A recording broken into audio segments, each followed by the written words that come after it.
I'd like to welcome everybody to today's presentation on long-term impacts of adverse childhood experiences and trauma.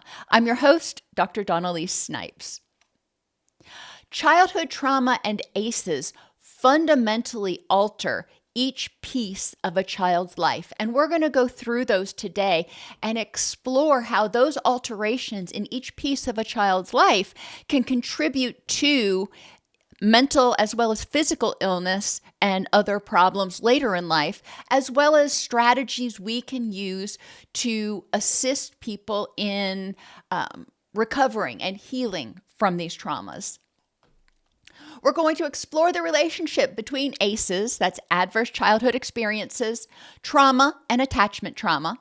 We'll identify the impact of ACEs and traumatic injury on all pieces of life, and explore risk factors for ACEs and subsequent prevention and intervention measures.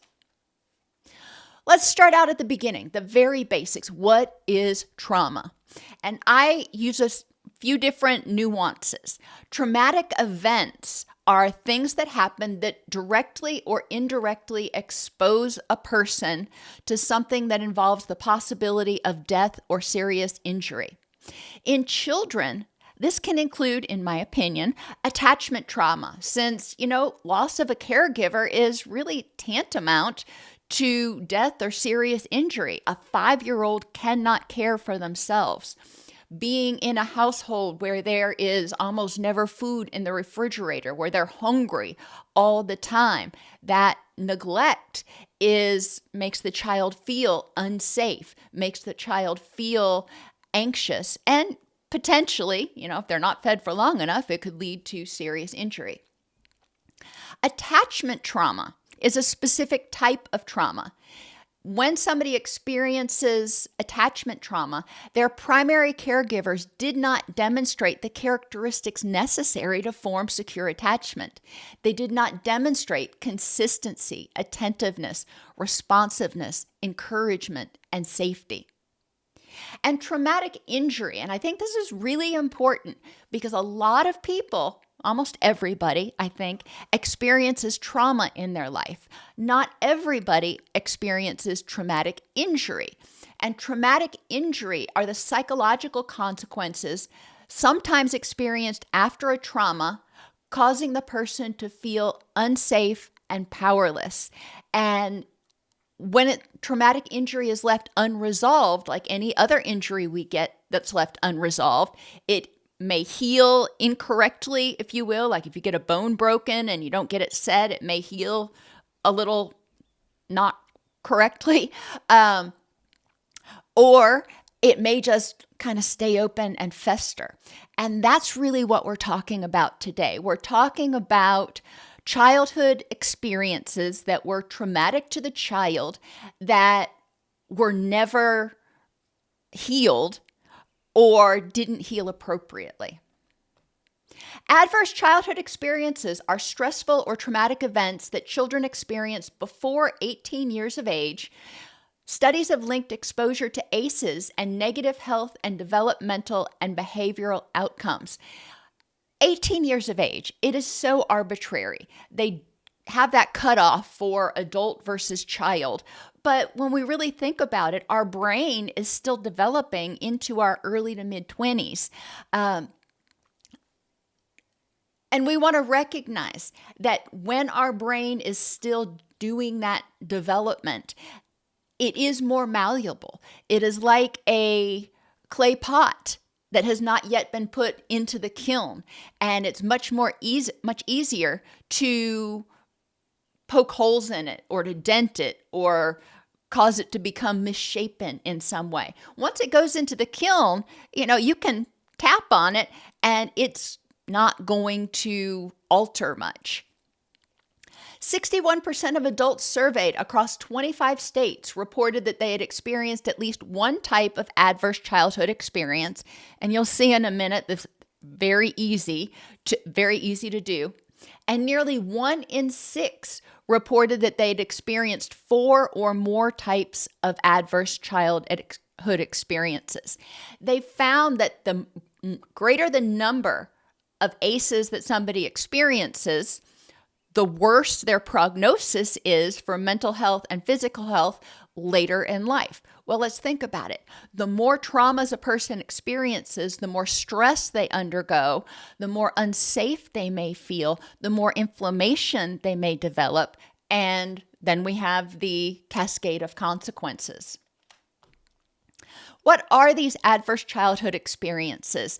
And the ACEs Too High study lists them sort of more individually. I've grouped them into 3 general categories.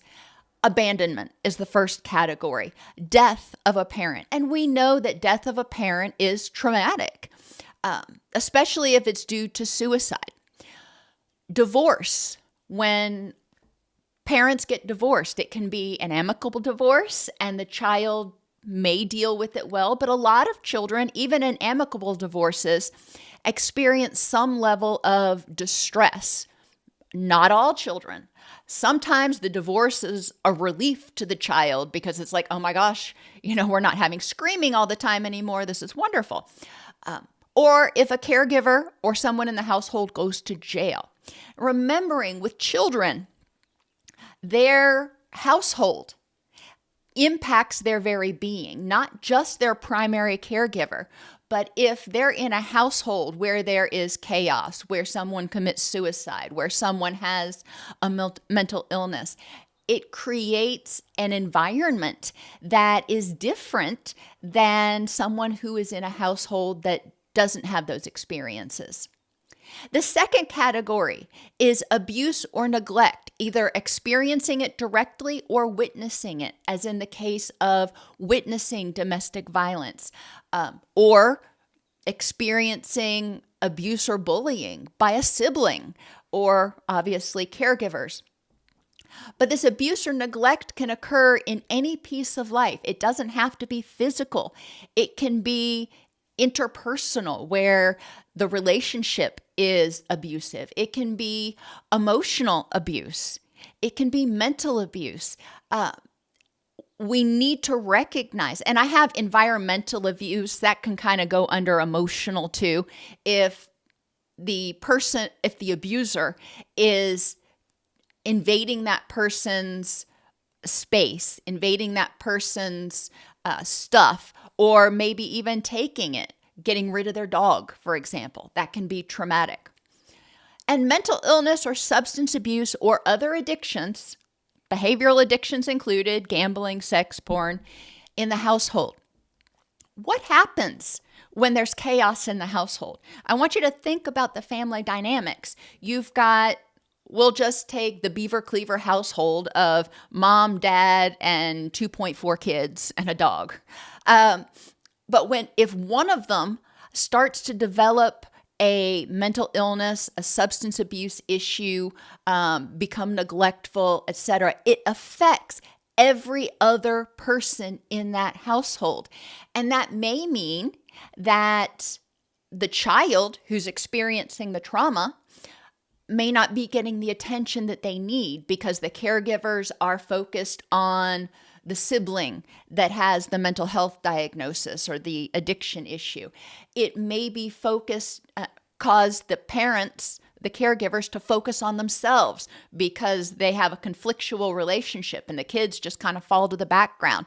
So they're not getting their needs met. It may not be overt abuse, but it may be neglect. The children aren't getting their emotional needs met. They're not feeling safe. They're not feeling supported. They're not feeling noticed. So let's think about how these issues impact the child. Abandonment. If there's a death, and it can be due to illness, suicide is definitely more impactful because the child often feels responsible in some way. Or if the caregiver goes to jail, or if there's a divorce.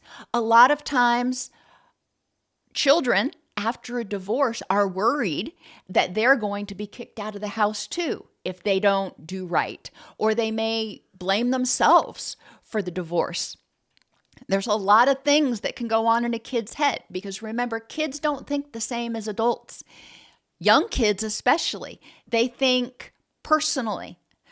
What happened was my fault. I did it somehow. I did something. They have a lot of magical thinking and tend to think they have a lot more power than they really do. They think egocentrically. Their perception, if they think this is what happened and this is why it happened, they think everybody else thinks that. So if they think it's their fault, they truly believe that everybody else knows it's their fault. They think in all or nothing terms. You love me, you hate me. You're safe, you're unsafe. I'm safe, I'm unsafe. Therefore, a child who is thinking in those concrete, dichotomous, personalized, egocentric terms may very quickly feel unsafe if a caregiver passes away. They're like, what's going to happen? Who's going to feed me? Who's going to make sure I get medical care?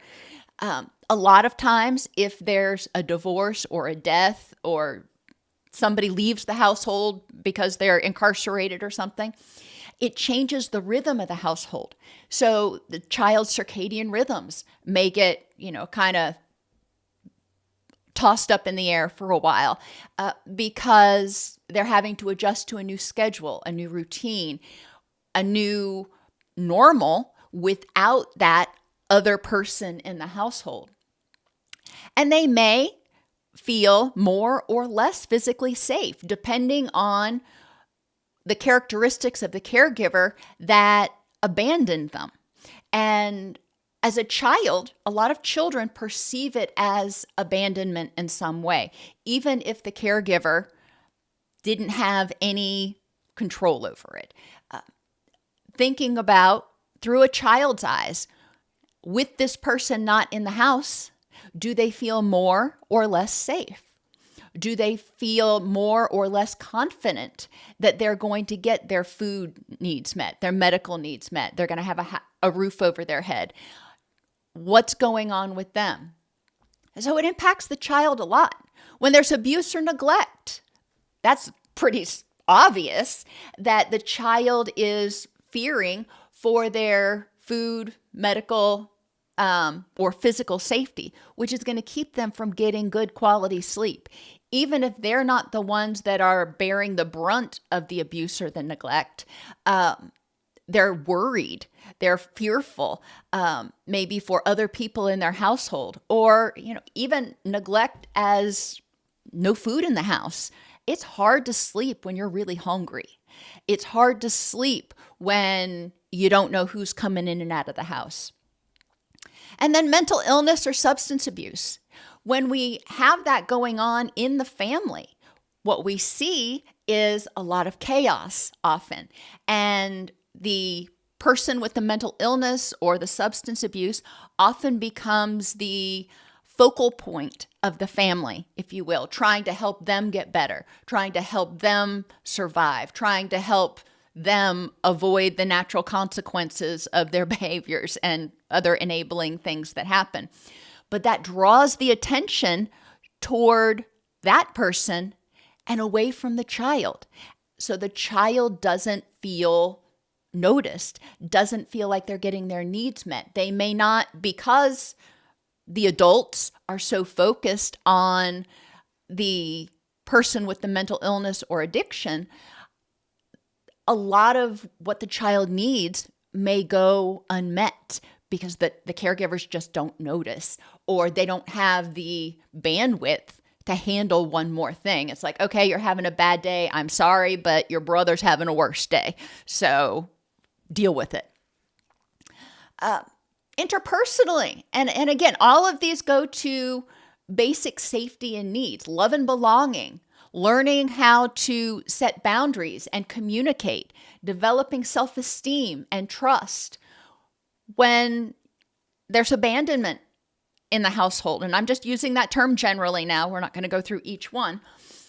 A lot of times the child doesn't know who to trust because all of a sudden this person who was there is gone. How can I trust that that's not going to happen again? They may feel guilty or may feel they brought it on themselves. That causes problems with self-esteem. They may not have a caregiver who's able to form that secure attachment and be responsive to them. So they may not learn how to set boundaries and communicate effectively. When there's abuse or neglect, same thing is going on. And, you can kind of see the theme here. When the child feels unsafe for some reason, it's going to impact them. Emotionally, they experience a lot of dysphoric emotions. They may not have the bandwidth to experience happiness. They may feel guilty for feeling happy. They may just not feel happy. Children aren't born knowing how to identify feelings, so they may not develop a good emotional quotient or emotional intelligence. They can't differentiate how they're feeling. They go from feeling flat or blah or to enraged or terrified or depressed. And that's about all that they can identify. And when we don't have good emotional identification and emotional awareness, it's really hard to manage our emotions if we don't feel it coming up, if we're on autopilot, and if we don't have somebody teach us how to downregulate and manage our emotions. We're not born with that. Then the child is going to be more prone to experiencing distress, fearing their emotions are going to overwhelm them, experiencing dysregulation because they're stressed out.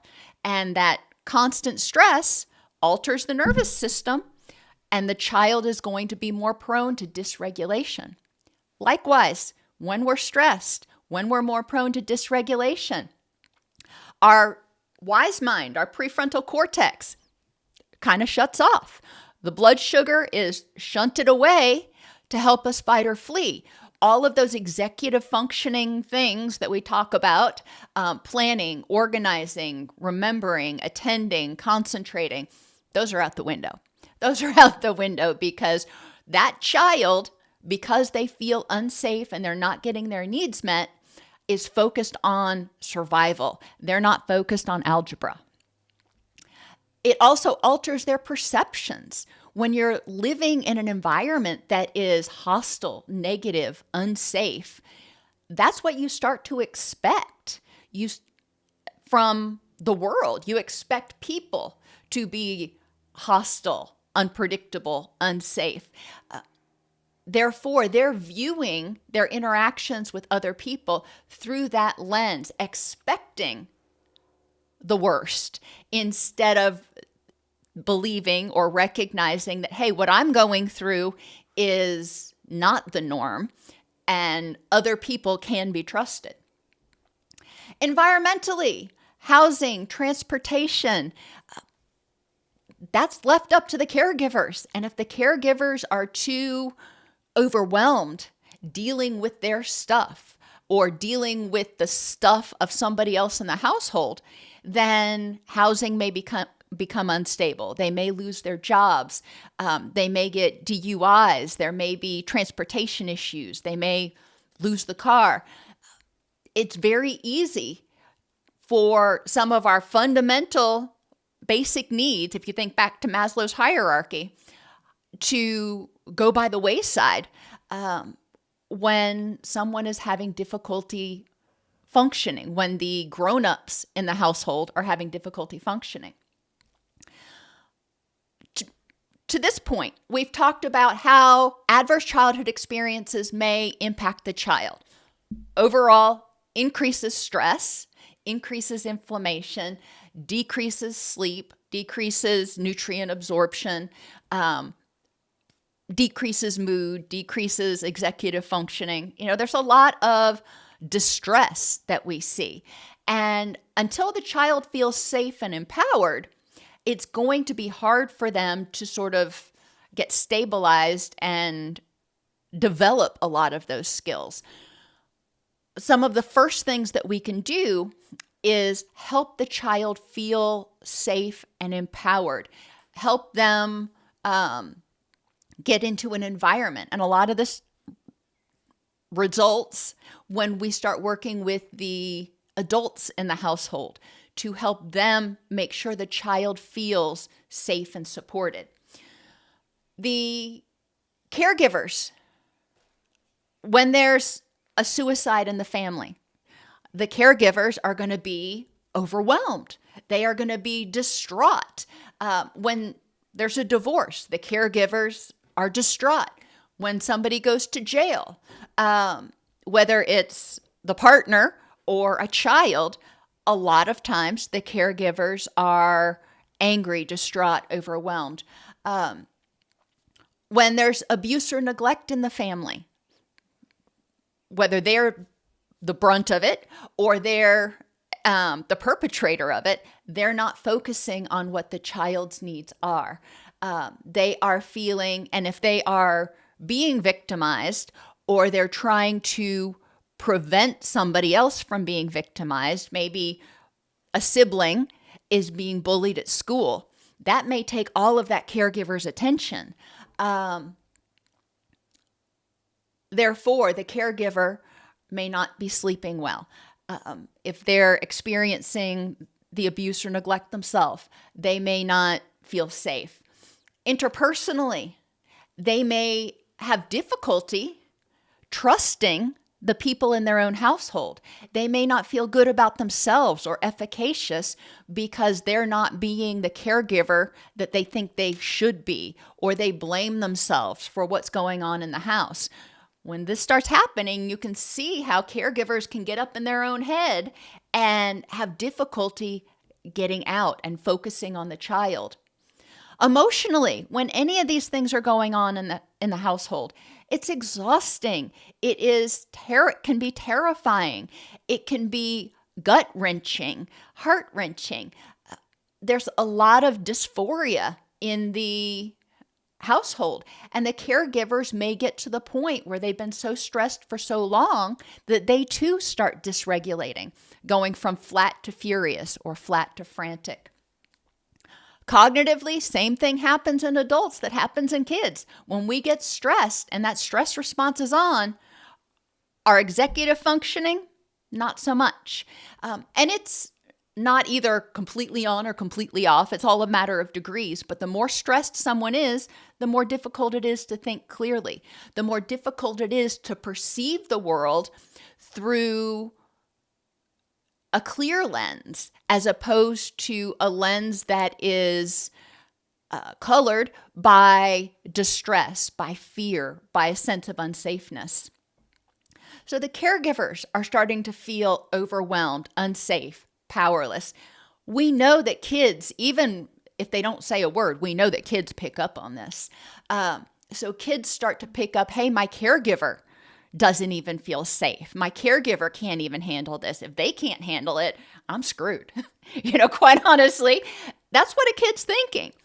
And as a result of the caregiver being completely verklempt and the child feeling scared and distressed, and often when that happens with children, we see one of two things. They either withdraw or they act out because they're either trying to avoid the wrath or avoid whatever, or they are trying to get some boundaries, get somebody to notice. It's like, hey, I'm over here. Negative attention's better than no attention. Do you notice me?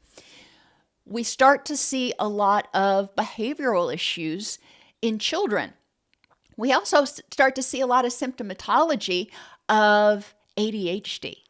And I think it's really important as clinicians that we examine executive functioning deficits through the lens of when did it start, what's causing it, and what helps them manage it. Is there a history of trauma? Is this person having difficulty focusing and planning and organizing because they're constantly in fight or flight? Over 50% of adolescents have been exposed to ACEs, which can have detrimental effects on physical health, learning, and behavior, and is associated with increased suicidal ideation. Because exposure to ACEs, especially multiple ACEs, can leave a child feeling helpless, and hopeless. 68.1% of people who reported homelessness in childhood also reported experiencing 4 or more adverse childhood experiences. Go figure. Generally, people who become homeless have experienced, the caregivers are experiencing mental illness or addiction, or there's been some sort of violence that they were trying to flee from. There can be a sense of abandonment, because if there's interpersonal violence, that's the abuse. And if they leave that situation, that's potentially the divorce or the abandonment category. And then the homelessness is yet a whole nother category of feeling unsafe and powerless. ACEs have a different impact on the brain based on the age of exposure, individual factors, and microsystem protective factors. There are youth who unfortunately end up at some point living with their caregiver in a car. And not all of them go on to develop long-standing physical and mental health issues because the caregiver there was a secure attachment. The caregiver was able to focus on the child. The caregiver was meeting that child's needs, and the child continued to feel, to the best extent possible, safe and loved. Strongest impacts are found for children under the ages of 5 and those living in households with incomes below 200% of the poverty line. Younger children, ages 2 to 5, need a lot more than 5 plus. They need their diapers changed. They need more structure. They need more stuff. And 2 to 5, in a lot of cases, they're not in school yet. So they're not interacting with other children, with other grown-ups, with other environments. They're in their household pretty much all the time, whatever that household looks like. And those that are in 200% or below of the poverty line, there's chronic stress. Most people that are living in abject poverty experience a lot of anxiety, a lot of distress, which alters their sleeping habits and their circadian rhythms and makes them more impatient and alters their ability to respond to other adults, let alone the children. And it makes sense. We also see addiction in people who are living in poverty. Now, addiction cuts across all socioeconomic classes, but we do tend to see more addiction in the people who are experiencing extreme distress. People who've experienced ACEs have a 200 to 400% increased risk of heart disease, cancer, chronic lung disease, skeletal fractures, mental illness, diabetes, insulin resistance, and liver disease. Why? Well, because of all the physiological changes we've talked about. When we have chronic stress, inflammation goes up. I'm not going to go through all the different steps. Chronic stress increases inflammation. When inflammation increases, our gut microbiome changes, which keeps the stress response going. It reduces the absorption of certain nutrients, hence the skeletal fractures. For some people, it changes their appetite. It alters hormones and neurotransmitters. And it also increases gut permeability. So some of those toxins from the gut get up into the system. The blood-brain barrier becomes more permeable, and toxins get into the brain, and we see more neurotoxicity, which also contribute to a lot of these things. A wide range of physical disorders, including obesity, dysregulation of the immune system, autoimmune diseases, and abnormal pain perception with and without underlying causes can also be seen. Stress itself, interestingly, when we have chronic stress, cortisol is a steroid and it's a glucocorticoid, but one of its main jobs is to help temporarily suppress inflammation. When the tissues are exposed to too much cortisol for too long, they become tolerant to it. They become resistant to it. And cortisol loses its ability to suppress inflammation. At the same time, our pain receptors become more sensitive, which is kind of a cruel joke that our body plays on us. But we do see increased pain, increased physiological responses to pain in people who are chronically stressed. And we recognize that chronic pain is a risk factor for anxiety, depression, irritability, and addiction. Therefore, helping people develop tools to manage their pain, non-pharmacological tools to manage their pain, to manage their stress, can be really helpful. Helping them identify triggers for their stress and start recognizing the connection between their stress in any of the pieces of their life and their pain threshold. Days your pain's better. Did you sleep better? Did you have less stress? Help them start seeing that connection, because that can help them help motivate them to engage in some of the cognitive behavioral tools that hopefully they will be learning in counseling. Specific physiological impacts of ACEs, sleep disturbances. If you don't feel safe, or if you feel like you're going to be abandoned, if you feel like you're going to be abused, if you're neglected, you're not getting food in your tummy, or you don't have, it's 2 a.m. and your caregivers aren't anywhere to be found, you're probably not sleeping very well. So sleep disturbances are very common in people with ACEs.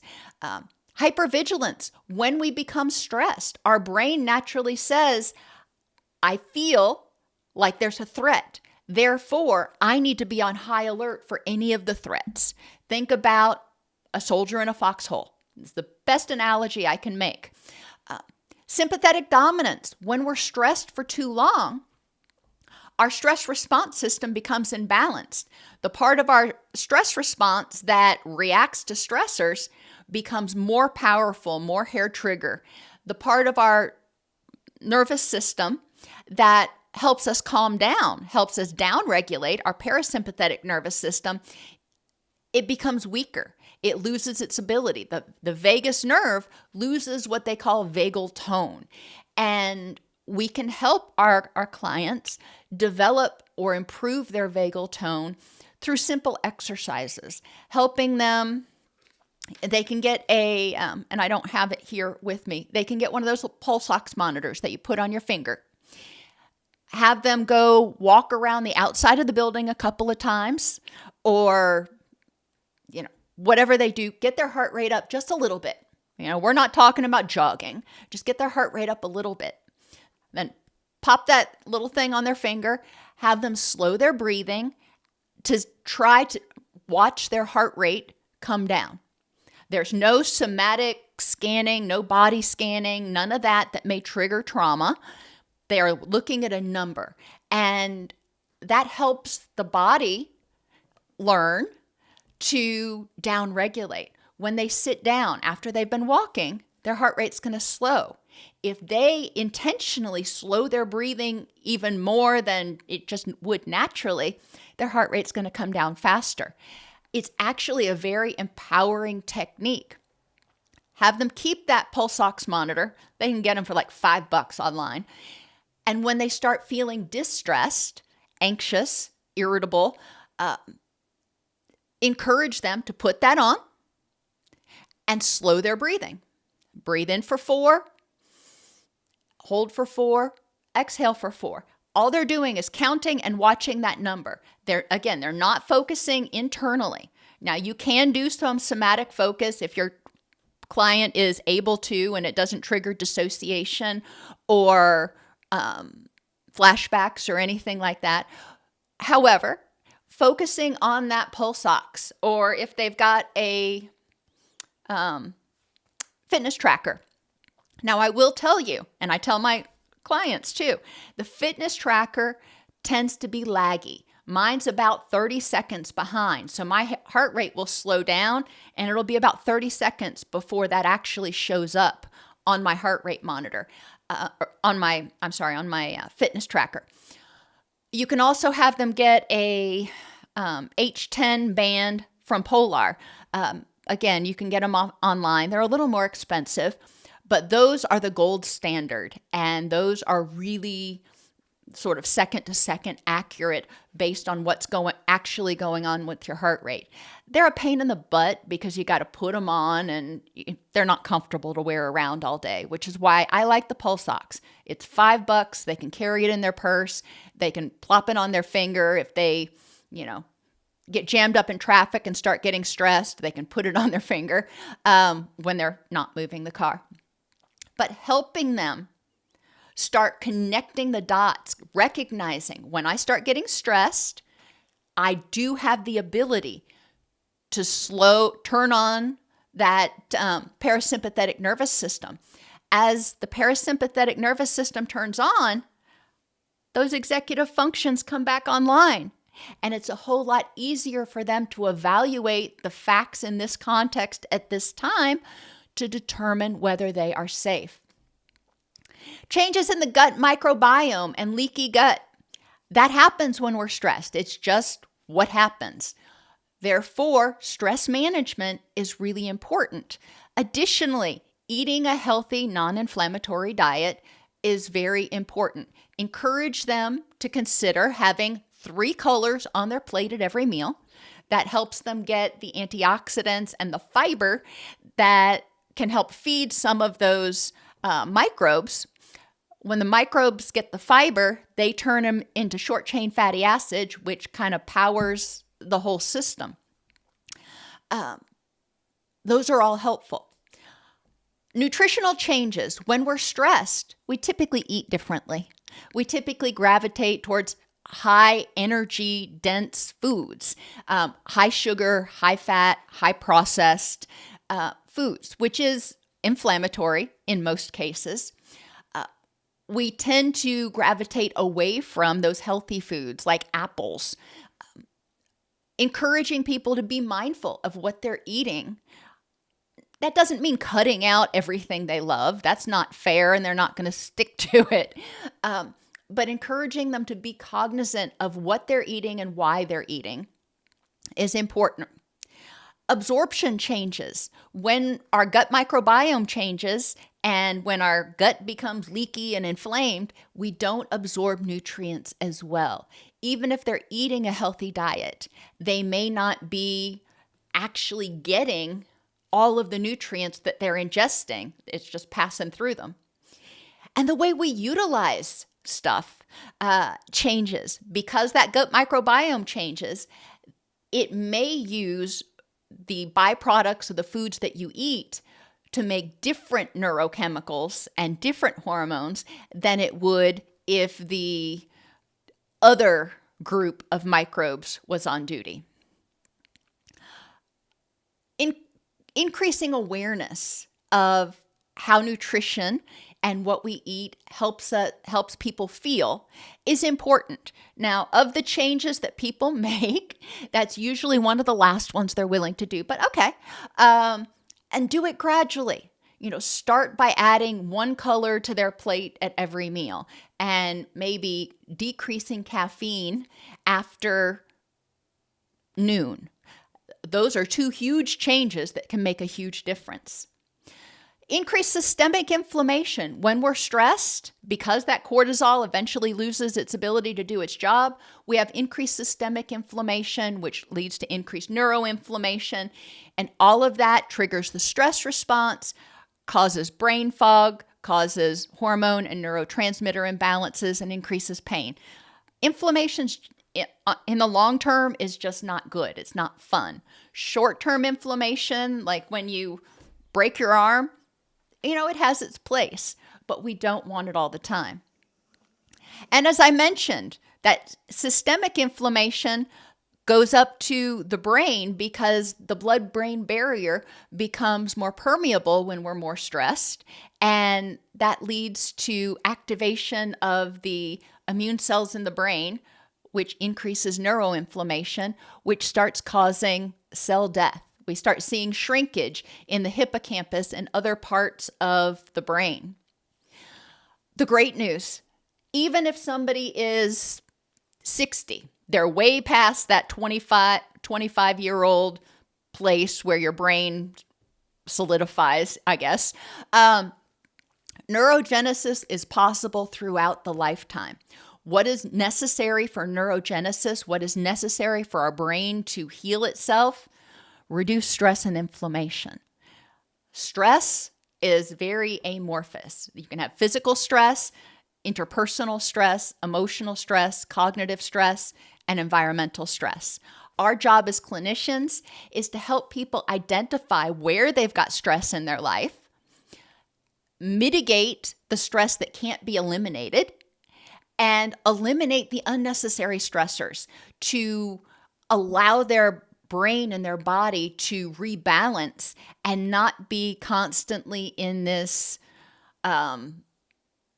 excitatory neurochemical toxin-laden soup.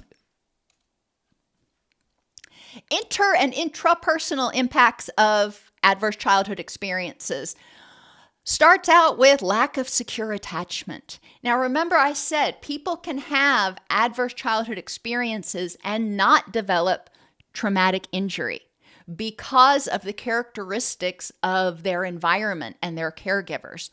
But people who develop traumatic injury as a result of ACEs, which is unfortunately is most of them, often lacked a secure attachment to a caregiver. When we have secure attachment, when we have a caregiver that is consistently mindful of us, they kind of know where we are, they're kind of aware of whether we're happy or we're sad, they're not just completely checked out. That teaches us how to be mindful of ourselves. I remember when my son was little, I was mindful of him, and I would notice when he would start to get a little bit overstimulated. He had ADHD and is somewhat neuroatypical from being a micropreemie. And I would notice he was starting to become what we call disorganized. And I would say, son, I think you're kind of overstimulated right now. Why don't you go take a break?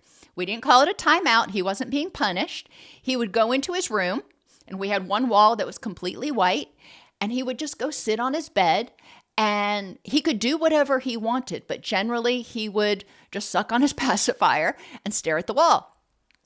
And there was one day he was about almost 2, and I was working on the computer, and he came up to me and he said, Mommy, I'm feeling overstimulated. Popped his pacifier in his mouth and all by himself toddled into the room. He had learned how to be mindful, be self-aware of what was going on.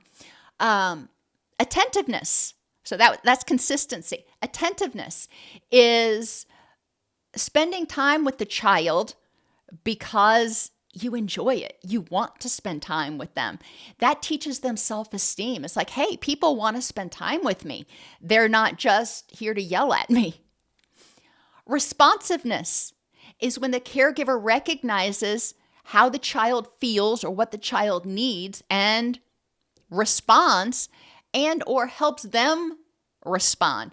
So the caregiver, if the kid's having a good day and comes in and is all excited, the caregiver responds with joy, responds with however they're going to respond. If the kid comes in and they are completely distraught, the caregiver also responds. So it's not just reacting to the distress, but it's responding to the child and their range of emotions. If the child comes in and they're distressed, the caregiver is going to acknowledge, I can see that you're really angry or sad or however the kid's feeling. They're going to help the child downregulate because we're not going to get anything out of them until they can tell us what happened. We're going to help them explore what happened and different ways to respond. And we're going to help them choose a response and act to address the situation. So that mnemonic is IDEA. Identify the feeling, downregulate, explore what happened and what you can do about it, and address it. Children who are have a secure attachment with their caregiver, that caregiver is also encouraging.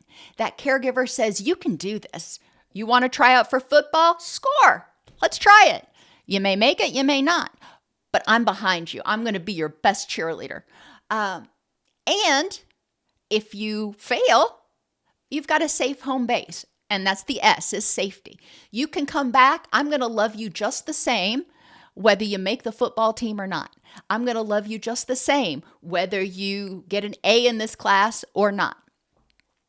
That's what secure attachment is about, creating an environment where the child feels noticed, supported, and encouraged to grow and loved for who they are, not necessarily what they do. But what disrupts secure attachment, or what happens when we don't have secure attachment?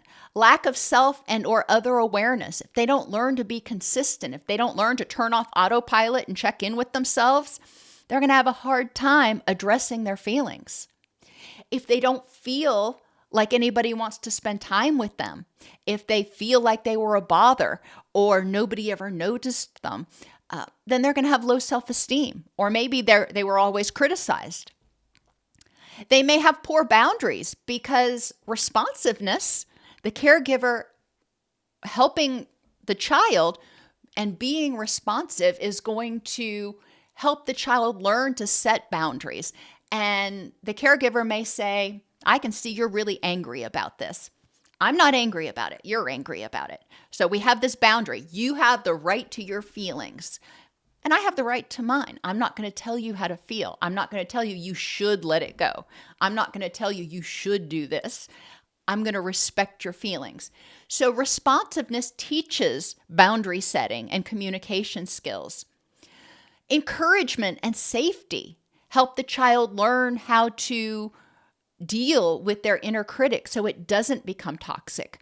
Otherwise, they internalize what they fear other people are thinking, or sometimes what other people have said that has just been horrible. A lot of children who have low levels of encouragement have low efficacy. They don't believe they can do anything, so they don't want to try, and they have a very low frustration tolerance.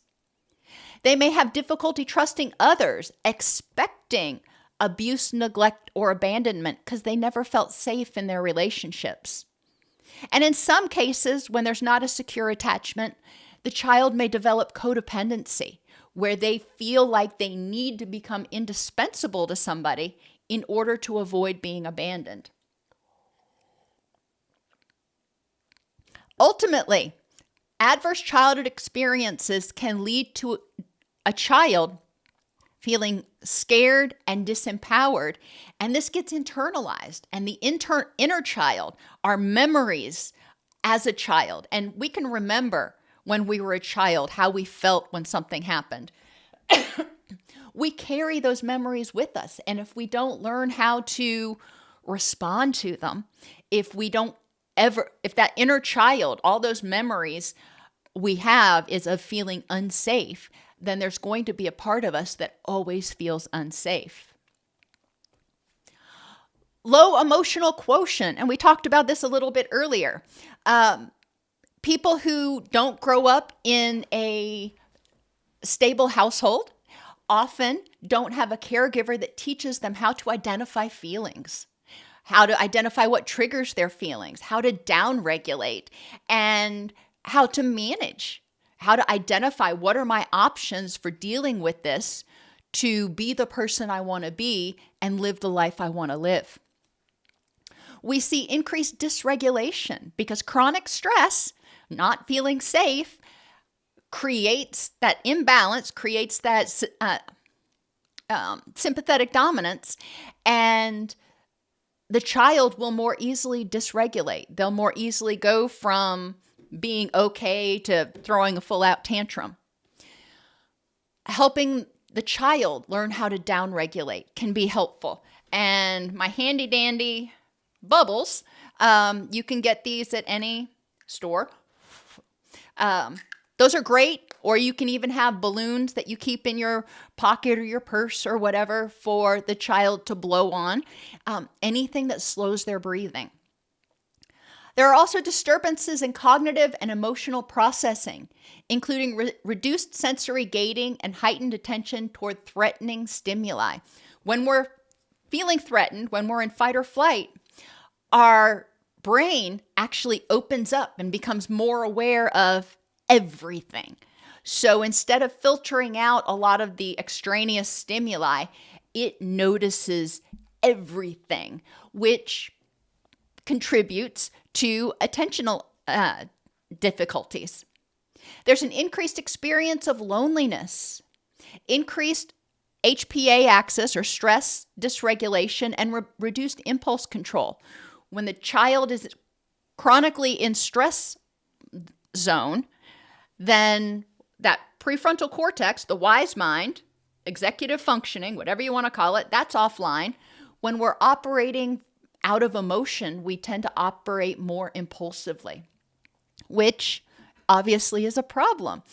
And helping caregivers help children learn to recognize when they're feeling stressed and how to downregulate and think before acting is huge. Functional alterations in key stress and emotion-associated brain regions, particularly the amygdala, fear processing, and hippocampus, memory processing, can cause other problems in emotional and cognitive processing.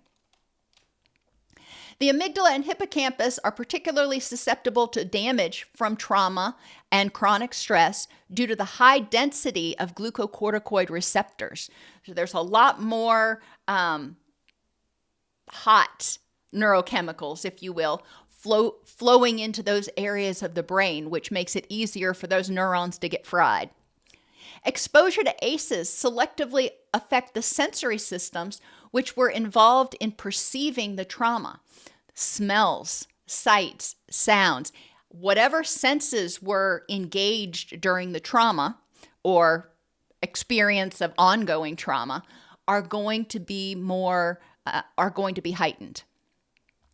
Mental disorders in individuals with ACE exposure tend to have more severe symptomatology, increased risk of comorbidity, and are less likely to respond to standard treatments. Why? My hypothesis is that standard treatments involve talk therapy, yet do nothing or virtually nothing to help the person re-regulate their nervous system and reduce systemic inflammation so their brain can heal.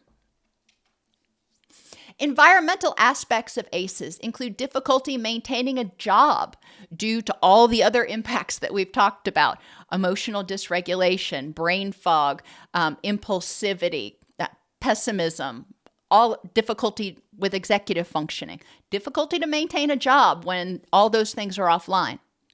Transportation difficulties due to lack of an automobile or a driver's license, because you lose your job, you can't pay the car payment, you lose the car, or if you develop an addiction, you get a DUI, you lose your driver's license. And a lot of places don't have buses. Unstable housing due to lack of stable income and or relationships, and lack of safety due to an abundance of triggers. Everywhere, and I know that's an extreme word, the person looks, there's a trigger, a smell, a sight, a sound, a person, something that can potentially cause them to feel unsafe. We need to help them identify what triggers are, because we can't possibly plan for every trigger, but identify what triggers are, help them understand that that's a sensory input that's causing their brain to remember past situations where they were unsafe, and use the facts in this context at this time to determine whether they are objectively unsafe in the present. Spiritual impacts of adverse childhood experiences. Impulsivity is more prominent than prudence, acting with purpose.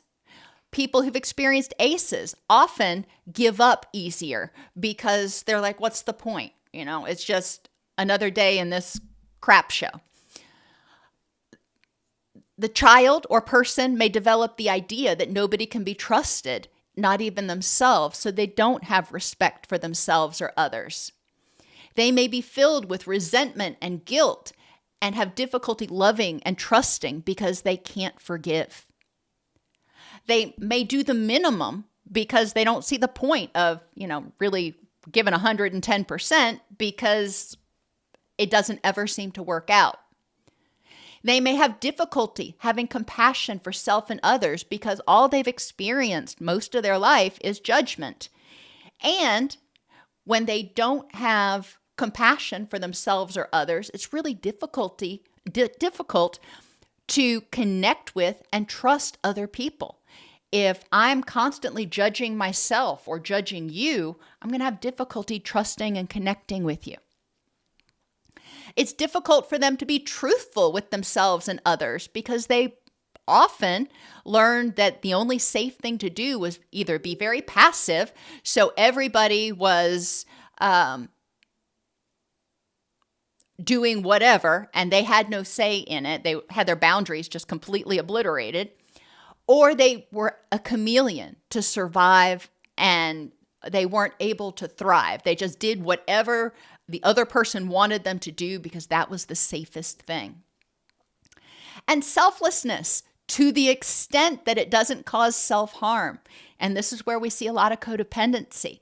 A lot of people who experienced ACEs are selfless to the degree of being enabling and to the degree that it causes self-harm. They give and give and give because they so want to be loved and don't feel worthy of love or fear abandonment. What do we need to do? In the assessment, evaluate people who've had ACEs through a trauma-informed lens, recognizing the reciprocal impact of trauma on every piece of life. Physically, the nervous system, circadian rhythms, inflammation and autoimmune conditions, hypervigilance, diabetes and blood sugar issues, chronic illness, pain, and reduced sensory gating. Interpersonally, look at self-esteem, relationship skills, attachment style. Emotionally, evaluate dysregulation, their emotional quotient or EQ, and any mood disorders. Cognitively, we want to evaluate their schema based on their experiences through a trauma-informed lens, difficulty learning new things or changing perceptions due to constantly being stressed, even in therapy. Attention deficits and impaired executive functioning. Sessions may need to be shorter for a little while. And environmentally, they may have difficulty just feeling safe in the room, in their own skin. They may have job instability, housing instability, and sensory hypersensitivity. We want to look at referrals and wraparound services to help them get those basic Maslowian needs met. Treatment begins with creating safety and a sense of hope and empowerment. Recovery is possible, and your experience is real. Those are the takeaway messages. We want to help them address current trauma symptoms in each piece of life, including physically, helping them balance their circadian rhythms and improve their sleep hygiene, learn more about proper nutrition, pain management, and enhancing their vagal tone. Interpersonally, addressing negative, in particular, self-referential thoughts, esteem, and efficacy. We want to look at helping them learn how to set boundaries and guilt that they may have about imposing or maintaining boundaries, or their fear of lowering excessively high, strict boundaries. We want to help them learn assertive communication and how to listen without defensiveness. We want to educate them about the neurological basis of dysregulation and how to downregulate. We want to help them develop an improved emotional quotient so they're more effective at identifying their emotions, downregulating, exploring, and acting. We want to help them learn about behavioral activation. That is doing things that actually make them feel positive, maybe not happy. Help them identify and restructure schema that have been based on traumatic experiences and traumatic expectations of the future. Help them develop supportive interventions for executive functioning. Write it down. Don't force yourself to overtax your brain right now.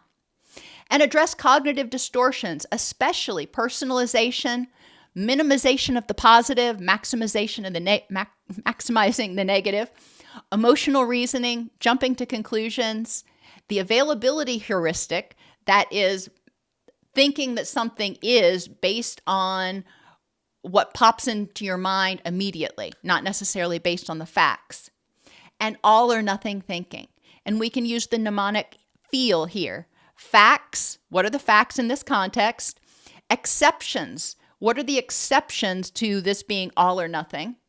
Explanations, what are alternate explanations besides it's all me or the worst case? And what is the likelihood that my worst fear is actually going to come true?